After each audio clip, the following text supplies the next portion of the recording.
Hello, ravie de vous retrouver pour une nouvelle recette rapide et délicieuse, les muffins aux blettes et tomates séchées. La blette, je trouve que c'est un légume beaucoup trop délaissé. Déjà parce que, qu'on se le dise, c'est pas facile à transporter quand tu fais tes courses, mais aussi parce qu'on sait pas le cuisiner. Alors que c'est simple, les feuilles, tu peux les cuire comme des épinards, et les tiges, autrement appelées côtes, tu peux en faire des super gratins, avec plein de fromage et de béchamel. Si ça vous tente qu'on le fasse un de ces quatre, dites-le en commentaire. Démarrons la recette. Pour une dizaine de muffins, il vous faut 100 g de quinoa, 100 g de tomates séchées, 2 œufs, 50 g de parmesan, oignons, ail, ciboulette, du piment et du cumin, du sel et du poivre, de l'huile d'olive, des moules à muffins ou équivalent, et évidemment tes 200 g de feuilles de blettes. Alors ici, j'ai cuisiné la botte entière et du coup, j'ai pesé mes 200 g après cuisson. Vous verrez ça. Tout d'abord, on commence par la cuisson du quinoa. Ça se cuit comme des pâtes ou du riz, dans l'eau. En n'oubliant pas le gros sel. Pour le temps de cuisson, réfère-toi à ce qu'il est écrit sur le paquet. Le mien, c'était 10 minutes.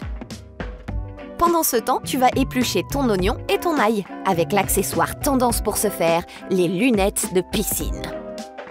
En vrai, ça marche super bien pour les gens ultra sensibles comme moi. Bon, ceci dit, ok, c'était un peu overkill parce que j'ai fini de hacher le tout avec mon super ustensile, dont on taira le nom parce qu'on n'est pas sponsorisé. Puis, tu fais revenir le tout gentiment à la poêle avec l'huile d'olive.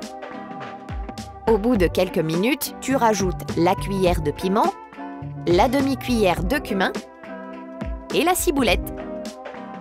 Tu mélanges bien et tu laisses revenir le tout, toujours à feu moyen. Pendant ce temps, tu peux couper en petits morceaux tes 100 g de tomates séchées. Et tu vas aussi t'occuper de tes blettes. Il s'agit simplement de séparer les feuilles de la tige, soit avec un couteau, soit en tenant les feuilles et en tirant sur la tige. Mais cette technique, ça marche mieux quand elles sont plus petites. Et ensuite, tu peux les découper grossièrement pour que ça prenne moins de place. Et surtout, tu n'oublies pas de les laver, pour éviter qu'un invité surprise ne se joigne à la fête. Astuce, tu peux mettre un peu de vinaigre, blanc de préférence, dans l'eau dans laquelle tu laves ton légume. Comme ça tue les bestioles et c'est pas dangereux pour ta santé.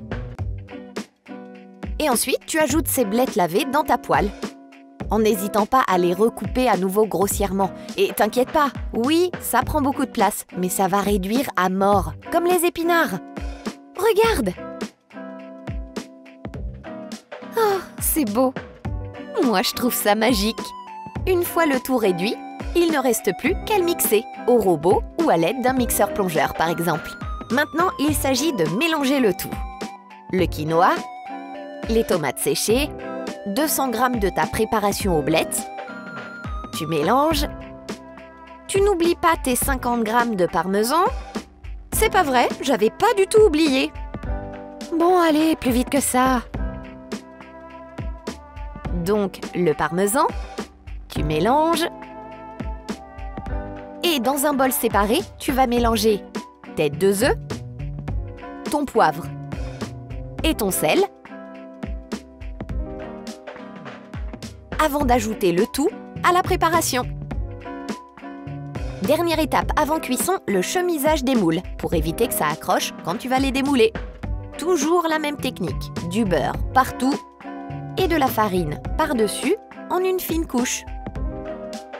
Ensuite, il ne te reste plus qu'à garnir tes moules. Tu enfournes le tout à 180 degrés, chaleur tournante, pendant 20 minutes. Et le tour est joué! À déguster en accompagnement d'un plat ou en entrée avec une petite salade. C'est parfait! Merci d'avoir regardé ce nouvel épisode du Cooking Monday. Si vous refaites la recette, partagez-la moi sur les réseaux avec le hashtag Cooking Monday. Et on se retrouve lundi à 18 h sur Twitch pour une nouvelle recette en live. Des bisous!